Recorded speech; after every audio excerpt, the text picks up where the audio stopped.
Hola, buenos días, bienvenidos todos. Queremos agradeceros a vuestra asistencia al webinar Cómo evitar las fugas de información de la compañía con la inteligencia artificial. Mi nombre es Miriam San Francisco y soy la responsable de desarrollo de negocio en el departamento de marketing de VAS. Hoy Nacho viene a presentarnos una solución basada en inteligencia artificial que puede ser un gran aliado en la gestión del conocimiento de las empresas. Lo que nos va a explicar nos va a permitir paliar los efectos negativos de la pérdida de conocimiento que residen las compañías ante un cambio de rol, salida de una persona a la compañía, no tener información estructurada dentro de los repositorios de conocimiento o incluso evitar la aparición de silos de información debido a la presencia de equipos distribuidos. La duración del webinar no va a exceder de 45 minutos. Primero vamos a desarrollar la presentación y los minutos finales los dedicamos a dudas y preguntas, y que podéis seguir enviándonos a través del chat del panel de control. Os presento a Ignacio Leirana, responsable de Estrategia e Innovación del área de Cognizant Cognitive de VAS. Buenos días, Ignacio. Buenos días, Miriam. Buenos días a todos. Muy bien. ¿Me escucháis bien, no? Si no me equivoco.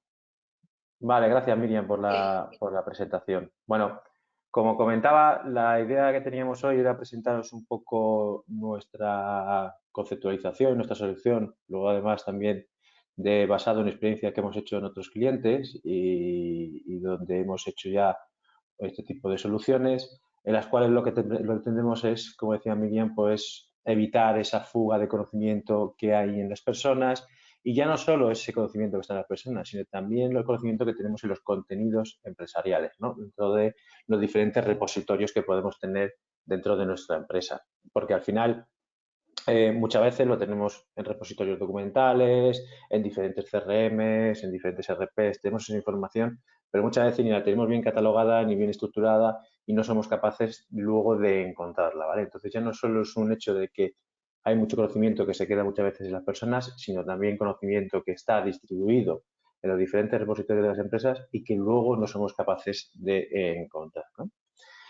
A nivel de un poco lo que hoy os queríamos contar y de cómo capturar ese conocimiento que está en las personas, cómo poder digitalizarlo y cómo poder compartirlo, sobre todo en el reto que ha aparecido durante este último año y medio, ¿no? Debido a la pandemia, con equipos además distribuidos, deslocalizados, trabajando en diferentes puntos, cada uno en su casa de una manera u otra. Al final toda la información está fluyendo, pero no ha estado catalogada ni ha estado accesible en muchos casos, ¿no? Entonces, esto que hoy estamos presentando está basado en algo ya que llevamos trabajando desde hace año y medio, cuando ya empezó la pandemia y donde ya hicimos un webinar similar a este, donde hablábamos de este tipo de conceptos, ¿no? Hoy ya venimos con una solución mucho más madura, mucho más desarrollada y mucho más aterrizada a lo que es el mundo real.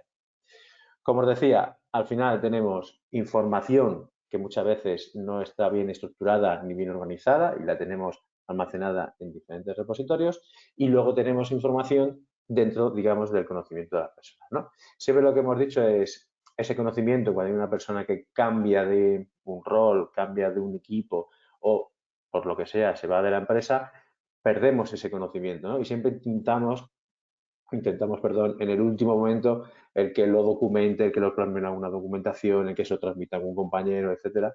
Y muchas veces eso no termina de ser por eficaz, porque al final tenemos la documentación igual, o los diferentes contenidos, y los tenemos almacenados y luego no somos capaces de contar, ¿no? Porque yo siempre hablo de muchos ejemplos, es cuando estamos haciendo alguna presentación, alguna oferta, algo, muchas veces es preguntar al compañero o si tú lo has realizado, saber en dónde tengo que buscarlo, en qué repositorio, en qué herramienta, dónde lo hemos dejado o incluso en qué carpeta compartida está ese PPT o ese PDF que necesitamos para basarnos y extraer la información que luego necesitamos para elaborar una nueva documentación, un nuevo proyecto, etc.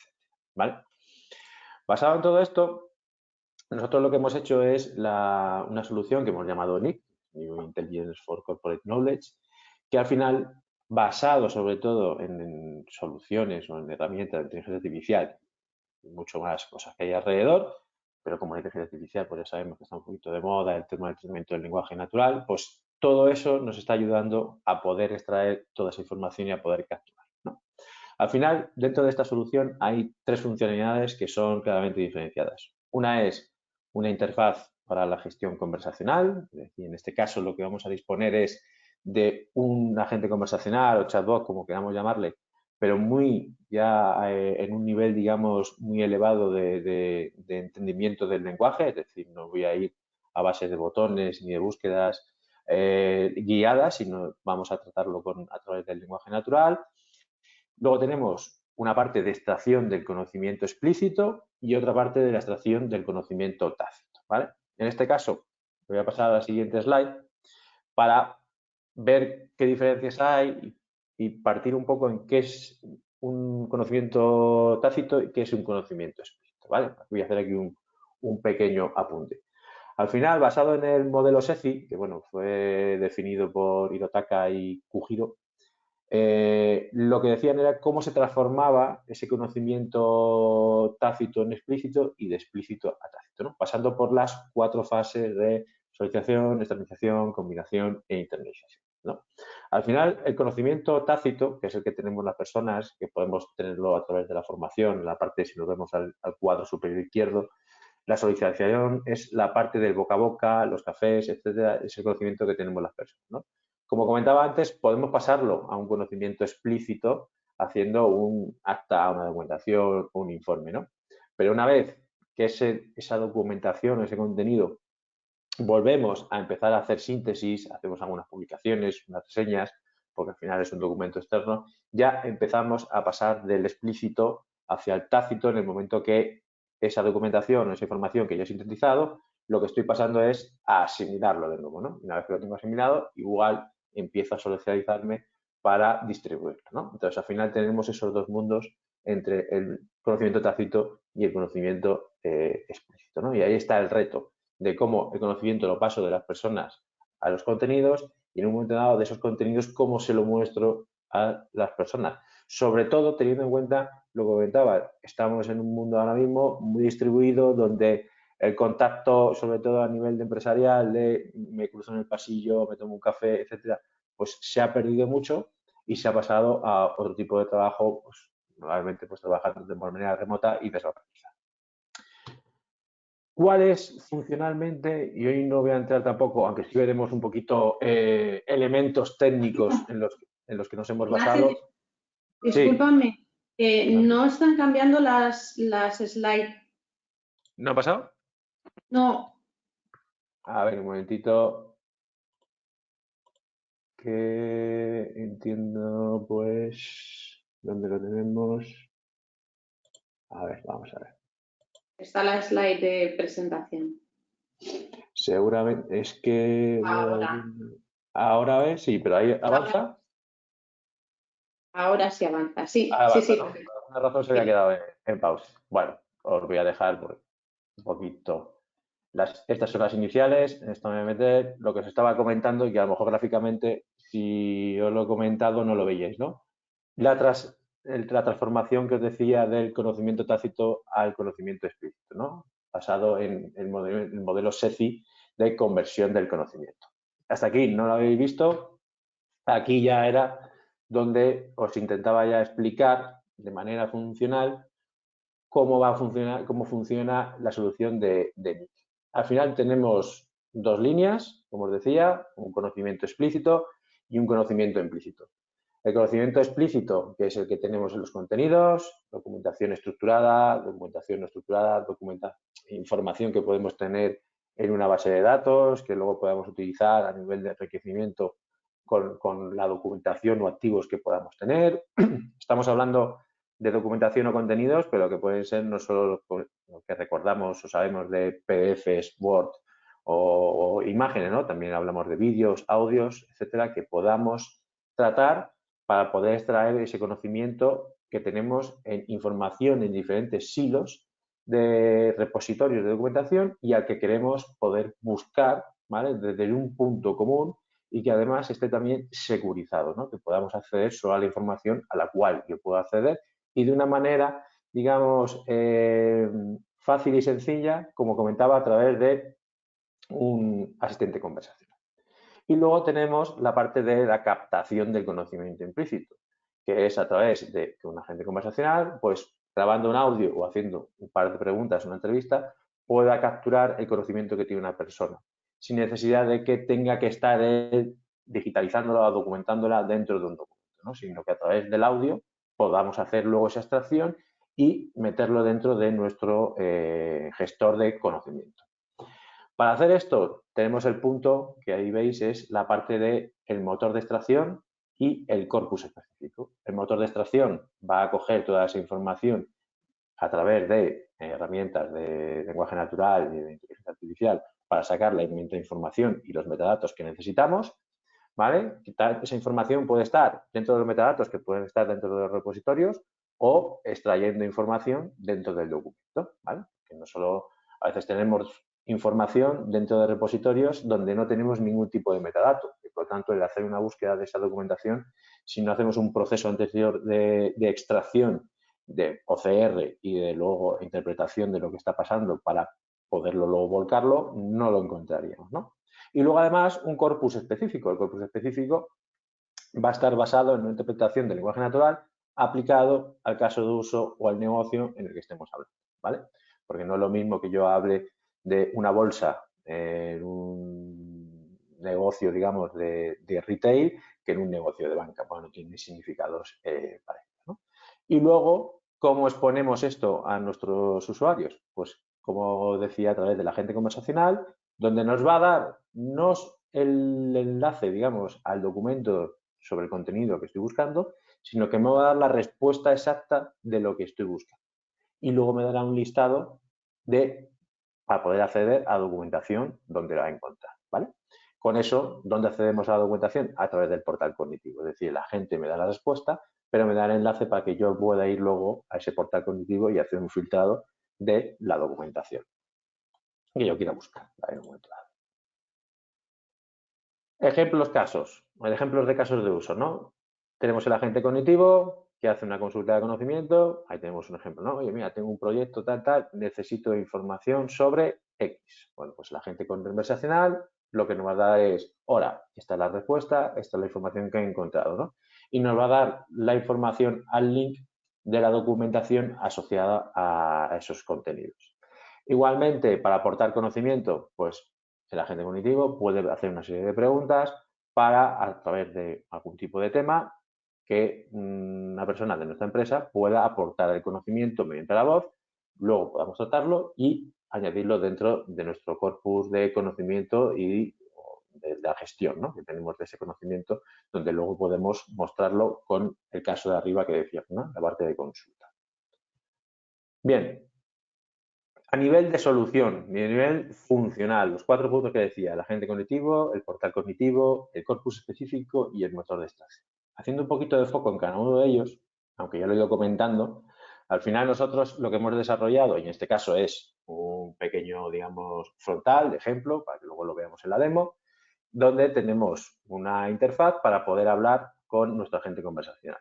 En este caso podemos utilizar tanto el texto como la voz. Y aquí al final, pues oye, se presenta, nos pregunta nuestro nombre y en qué puedo ayudarte, ¿no? Y al final lo que vamos a hacer es preguntarle sobre una cierta información, por ejemplo, pues, quiero saber los riesgos de una obra y lo que nos va a dar es la información concreta de esos riesgos sobre esa obra aglutinada entre la diferente documentación donde lo pueda encontrar. Es decir, no me va a devolver los links a la documentación donde haya encontrado riesgos, sino que me va a dar el resumen de esos riesgos que ha encontrado en diferente documentación dentro de esa obra, ¿vale? Porque, claro, hay información que puede estar no solo en un documento, sino en varios documentos, en varios ficheros, ¿no? Aquí, ¿qué es importante? Porque, claro, lo que hemos intentado es que sea una experiencia lo más natural y, por lo tanto, hay que hacer una estrategia interesante a nivel de flujo conversacional, de cómo tiene que ser esa conversación que tengo que hacer y ¿para qué? Para que no haya fugas, no haya caídas, etcétera, ¿no? Es muy importante diseñar esa experiencia. Evidentemente, un agente conversacional puede ser lo más sencillo y lo más complejo, ¿no? Aquí hemos ido a lo más complejo aplicando el lenguaje natural para que al final la conversación sea lo más parecida a la que tuviera con un compañero. Evidentemente no va a ser, ¿no? Porque a día de hoy tampoco llegamos con la inteligencia artificial a sustituir a las personas, pero sí que sea lo más natural y lo más sencillo, ¿vale? Por lo tanto, aquí hemos tenido que hacer una parte de estrategia, cómo tiene que ser esa conversación, cómo tiene que ser ese diseño, cómo tiene que ser el flujo, ¿vale? Para evitar esas posibles caídas o falta de atención que puedas tener en un momento dado, ¿vale? Porque aquí hay mucho de estrategia en este agente conversacional. Estamos utilizando tecnologías de speech to text, RPA, etcétera, para poder luego linkar toda esta información con la parte luego de extracción del motor y respuesta que tiene que dar. Luego, si pasamos al portal cognitivo, como decía, el agente conversacional está dando una respuesta concreta, pero me da el enlace para yo poder hacer un filtrado sobre en qué documentación lo he encontrado. Aquí al final lo que vemos es un panel izquierdo donde tengo una pequeña interfaz donde puedo ir luego buscando a nivel de números, de registros que haya encontrado, conocimientos, características, puedo ir haciendo filtrado por las características de los archivos que haya podido encontrar, fecha de adjudicación, coste, etcétera, ¿no? En función del tipo de documento o tipo documental que podamos tener, lo que hacemos es un filtrado por las características. Siempre y cuando basado en la documentación donde ya he hecho un primer filtrado que era preguntar por documentación o archivo o contenido que tuviera una serie de riesgos relacionado, en este caso como veíamos el ejemplo, era sobre una obra, ¿vale? Esto lo podemos hacer, estamos poniendo el ejemplo de las obras, pero lo podemos hacer sobre facturas, sobre informes médicos, etc., ¿no? Ahí podemos ver luego ya el filtrado con las características que puede tener cada documentación y podríamos pinchar, descargarlo, acceder, etcétera, para ver luego el detalle, ¿no? Pero lo más interesante es que antes me ha dado una respuesta concreta de cuál es el resultado que yo le estoy preguntando, ¿no? Porque yo sí que pregunto a un compañero, volviendo al ejemplo de la obra, ¿no? Si yo digo qué riesgos tuve o tuvimos en cierta obra, me va a responder, no me va a decir vete al documento X, ¿no? Porque ese conocimiento está implícito en esa persona. Evidentemente lo completará diciendo vete a aquel documento en el cual lo puedes, digamos, consultar, ¿no? A mí me pasa mucho que es, oye, tenemos que hacer una propuesta, tenemos que hablar una presentación, oye, fulanito, ¿dónde hicimos algo parecido? ¿Qué proyecto hicimos parecido? Y muchas veces lo conocemos, te responde y lo que te da es, oye, vete a esta documentación o te pasas a la documentación, ¿no? Con esto intentamos solventar todo eso y que no dependamos de las personas. Si entramos en el tercer módulo, que es la parte de extracción y gestión del conocimiento, ¿no? Aquí al final, pues eso, utilizando tecnología, técnicas de Machine Learning, de ingesta de documentación, OCR, tratamiento de vídeo, audio, texto, etcétera, y sobre todo esa parte de procesamiento del lenguaje, lo que hacemos es extraer el conocimiento que creemos que es importante para ese tipo de contenidos, ¿no? A nivel de clasificación y de metadatos que podamos extraer. Tanto metadatos, como decía, que podamos tener dentro del repositorio y podamos tener documentado, como metadatos que podamos extraer de ese audio, vídeo o imagen que podamos consultar. Evidentemente, aquí hay un proceso anterior de estrategia sobre este tipo de documentación o sobre esta categorización de documentación, qué tipo de información puede ser interesante e importante, ¿no? Sobre todo para luego poder dar una respuesta concreta, como estábamos viendo en ese ejemplo.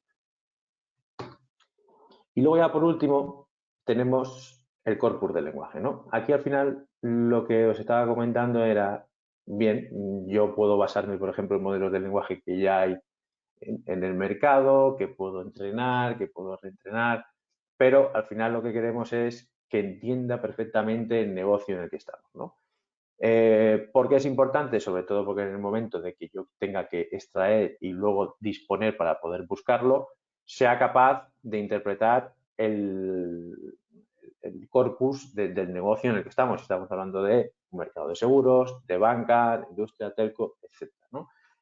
Al final, hablando con clientes, nos ha pasado siempre que, oye, mi cliente habla una terminología y luego mis empleados hablan otra terminología, ¿no?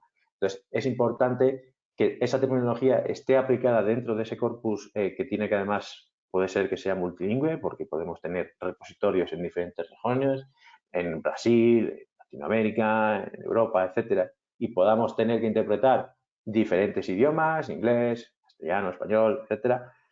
Entonces, al final es importante tener este tipo de herramientas y adaptado al negocio, ¿vale? Porque si no, muchas veces lo que vamos a preguntar es por temas de bolsa, como decíamos antes, o si yo, por ejemplo, quiero saber qué problemas o qué roturas de lunas he tenido en mis partes de un seguro, y resulta que interpreta que la luna, pues al final es un satélite, ¿no?, de la Tierra. Entonces, al final, en un momento dado, cuando vayas a hacer, por ejemplo, una traducción, ¿vale? Porque puedes hacer una traducción en un momento dado de que yo estoy preguntando en español y necesito que me lo revuelva en inglés.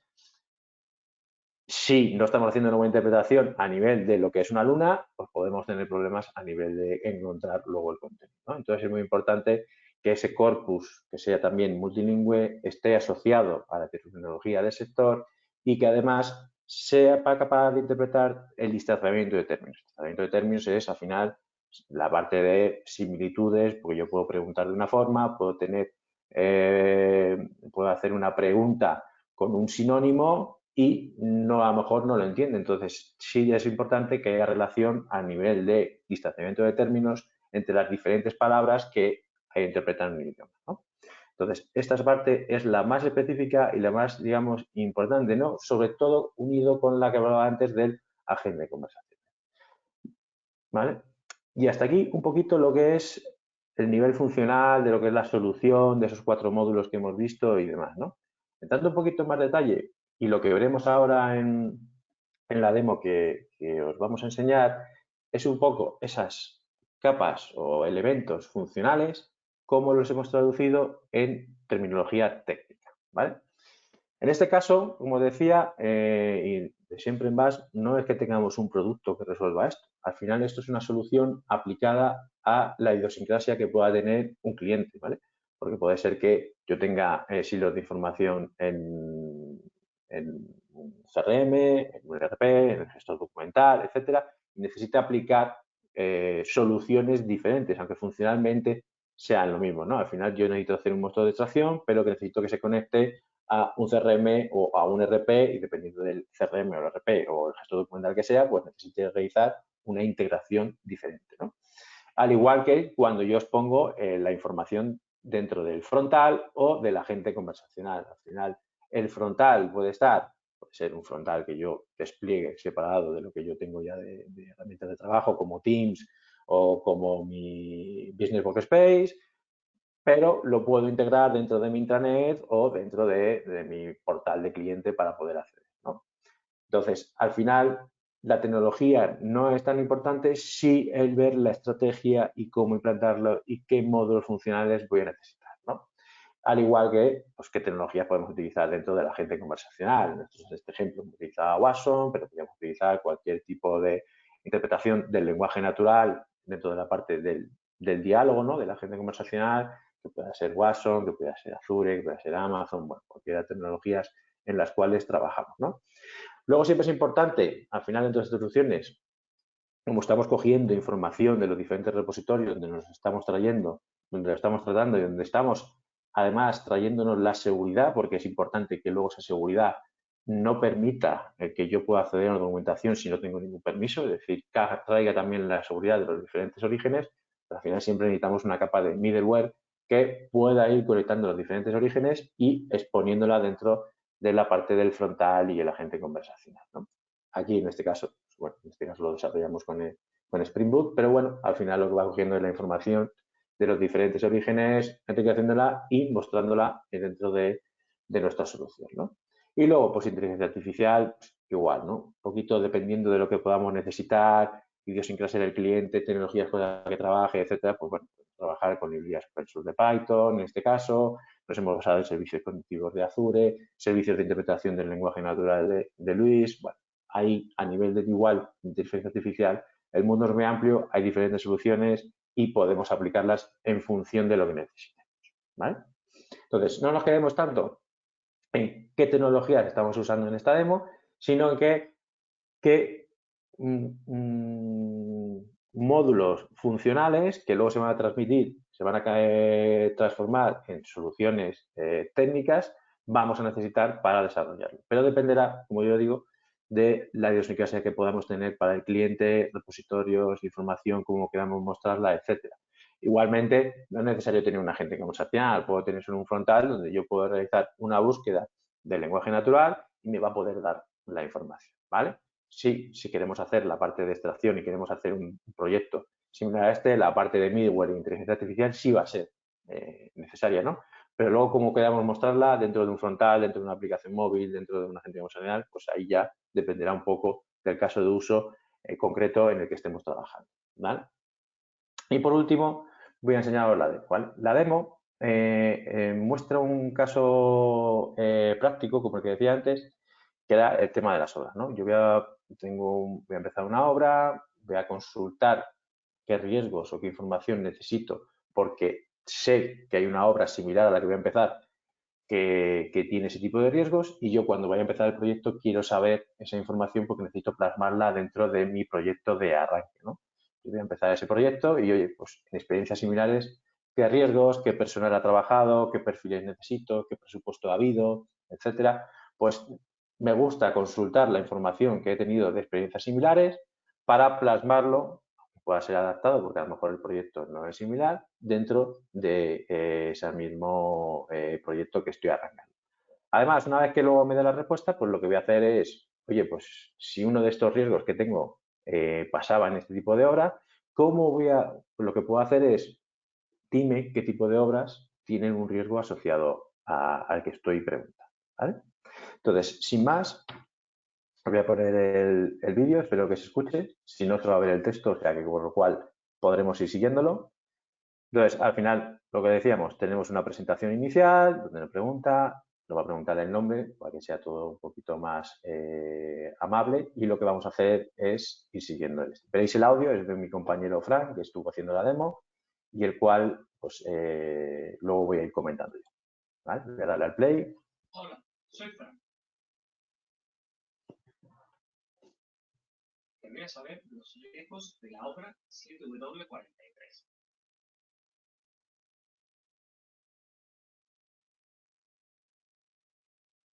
Vale, como veis, ha hecho una pregunta que es, quiero saber los riesgos de la obra 7W43.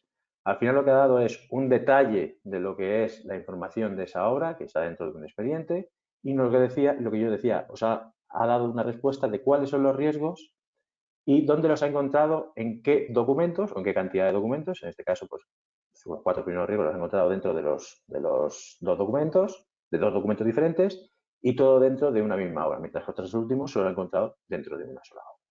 ¿Vale? Entonces, está dando una respuesta concreta a la pregunta a la que ha dado. El siguiente caso sería, pues, obras que presentan riesgos de tabiquería seca. Aquí lo que está haciendo es, oye, yo he visto que había un riesgo de tabiquería seca, me importa o es importante para mí y por lo tanto voy a preguntar cuáles son los riesgos o ese riesgo de tabiquería seca, en qué otras obras lo voy a poder encontrar, ¿no? Entonces, al final, da también igual una respuesta concreta de qué diferentes obras, con qué código de obra ha encontrado ese riesgo, ¿vale? Igualmente, me está dando el detalle para luego poder irme en un momento dado al portal cognitivo donde poder hacer ese filtrado, acceder a la documentación, etcétera, ¿no? Entonces, aquí hemos resuelto el que yo estoy preguntando por una información, igual que se podía preguntar a un compañero, de qué riesgos hubo, y te dice, pues tal o cual, lo que sea, y además, qué obras asociadas a ese riesgo, ¿no? Igual lo podíamos hacer, como decía, facturas, un informe médico, bueno, cualquier tipo de documentación o contenido asociado a nuestro corpus, digamos, empresarial, ¿vale? Y por último, ya sería aquí, hemos hecho la demo y ya finalizando, pues hasta aquí era un poquito lo que os queríamos enseñar, ¿no? Conceptualmente, cuál era la solución, cómo lo hemos aterrizado técnicamente, qué implicaciones tiene, qué cosas soluciona y bueno, enseñaros un poquito la demo de cómo estaba trabajando, ¿vale? Y hasta aquí ya un poco el tema de preguntas. No sé si Miriam hay alguna pregunta. Sí, tengo dos preguntas que han mandado a través del chat. La primera dice, si quisiera arrancar un proyecto de este tipo en mi organización, ¿qué tipo de perfiles necesitaría? ¿Técnicos, funcionales? Vale. Vale, pues bueno, ahí es, como os decía, un poquito complejo, o más que complejo, añade un cierto punto que siempre hemos dejado fuera de proyectos de tecnología o de consultoría, ¿no? Y es sobre todo lo que yo decía antes de la estrategia y que tengamos perfiles que conozcan perfectamente cómo trabaja nuestro negocio, ¿no? En muchos casos hemos encontrado que cuando trabajamos con ciertas empresas, pues puedan aportar ese business consultant, vamos a decir, que da información de qué información es relevante dentro de una documentación para luego poderlo extraer, ¿no? Nosotros en nuestro caso, en otro tipo de proyectos similares a este, lo que hemos hecho es aportar ese perfil que sabe del negocio y que es capaz de transmitirlo a nuestro equipo funcional, equipo técnico, etcétera, para luego desarrollar ese corpus específico que decíamos antes y motor de extracción, ¿no? Porque si no conocemos qué tipo de documentación y no conocemos la idiosincrasia que pueda tener esa documentación para extraer a diferentes metadatos, pues no vamos a poderla exponer, ¿no? No vamos a poder exponer lo que es importante para la persona que lo está buscando. Entonces, ahí es importante ese tipo de perfiles. Evidentemente, luego tenemos los perfiles funcionales, gestión, técnicos, si vamos a hacer una solución en la nube que sean asociados que sean expertos en tecnologías de la nube, de cloud, etcétera, si son Azure, Amazon. Además, equipo de data science para el tema todo de inteligencia artificial, bueno, tema de tester, prueba. No quita que sea el mismo equipo que puedas tener en un proyecto normal, pero sí es necesario ese enganche para la parte de traer ese conocimiento del negocio al nivel técnico, ¿no? Y si metemos la parte de la gente conversacional, es importante tener perfiles como un Conversational Experience para diseño de la conversación, perfiles también de lingüistas, etcétera, que además también lo vamos a utilizar en la parte del corpus del lenguaje, del tratamiento del lenguaje natural, ¿vale? ¿Alguna Mira, más, aquí Miriam? hay otra. Sí, ¿qué time to market podría tener este tipo de soluciones? Vale, pues bueno, esa es una pregunta un poco compleja y muchas veces difícil, ¿no? Porque depende de dónde, qué tipo de proyecto sea, qué tipo de orígenes tienes, qué volúmenes tienes, etcétera, ¿no? Nosotros en nuestra experiencia, pues hemos hecho proyectos que a lo mejor se han basado en 4 o 5 meses de proyecto, en el cual hemos conseguido extraer este tipo de información y mostrarlo dentro de la intranet y poder hacer esa búsqueda del lenguaje natural, dependiendo también si incluyo más módulos o menos módulos, ¿no? Decía si meto un agente conversacional, si no, si el frontal lo hago a medida, si no lo hago a medida, es algo más sencillo. Pero bueno, al final toda la parte core que vamos a decir de extracción, etcétera, pues es un proyecto que puede llevar unos 4 o 5 meses, ¿no? Evidentemente puede ser hasta un proyecto de un año o de evolución, porque depende un poco de la idiosincrasia que teníamos, ¿no? Si yo tengo solo 2 repositorios donde pueda encontrar información, puedo encontrar 5, pueda tener 10, pueda estar más estructurados, menos estructurados, entonces son proyectos mínimo entre 4 o 5 para arriba, son proyectos en un momento dado que pueden llegar a ser extensos dependiendo de lo que queramos hacer, ¿no? Mira, hay otra pregunta que es larga, te la voy a leer, ¿vale? Vale. Hay que preconfigurar el tipo de información por la que se quiere preguntar, ¿no? Me refiero a que en esta demo se pregunta por riesgos, pero si quisieras preguntar por órdenes de compra, por ejemplo, ¿tendrías que haberlo configurado previamente para indexar las órdenes de compra? Correcto, sí, al final tenemos que, por dos puntos. En un lado es entrenar ese corpus y motor de extracción para que sea capaz de sacar los órdenes de compra, ¿vale? El orden de compra puede estar dentro del documento o puede estar en un metadato asociado, ¿vale? Evidentemente sí hay que configurarlo y además hay que configurarlo, entrenar el agente conversacional para que sepa que cuando le estás preguntando por una orden de compra, sea capaz de saber cuál es el orden de compra dentro de la frase, ¿vale? Hemos visto antes que era la obra X, pues si yo pregunto por el orden de compra X, necesito que el agente conversacional sepa que X es el dato importante para luego hacer la consulta. Entonces, sí, es necesario, evidentemente, hacer esa configuración inicial para que él pueda entenderlo, ¿vale? Y sobre todo para que lo podamos también extraer. Y ya la última que tengo, ¿qué modelo económico tiene NIC? Modelo económico como tal no tiene un modelo económico, porque al final no es un producto, como comentaba, ¿no? Al final es una solución que se adapta a lo que necesite el cliente, a la arquitectura que tenga el cliente, a la solución, etc. Entonces, no tiene un modelo, digamos, de venta, ¿no? Al final, el modelo que pueda haber es, dependiendo de la tecnología, pues las licencias que pueda tener, si dependiendo si utilizando software de pago o no, si estoy utilizando software open source, ¿no? Entonces, dependiendo de las piezas, pues cada una tendrá su modelo, ¿no? Antes veíamos el tema de Watson, o si voy a servicio cognitivo en Azure, pues voy a tener un pago por uso, ¿no? Al final no hay un modelo único, porque al final esto no es un producto, es una solución funcional que resuelve una serie de problemas o retos que hemos visto en el principio, ¿no? Y se adaptará en función a lo que podamos encontrar. Pues yo creo que no hay más preguntas. Nos hemos adaptado perfectamente al tiempo, Ignacio, 10:37, vamos. De todas formas, os enviaremos la presentación esta tarde a la gente que ha asistido. Si tenéis cualquier duda o pregunta, tenéis el correo de Ignacio y su LinkedIn, por si queréis contactar con él. Y cualquier cosa, pues estamos aquí para ayudaros. Pues muchísimas gracias, Ignacio. Perfecto. Nada, gracias a vosotros. Venga, hasta luego. Hasta luego a todo el mundo. Chao, adiós.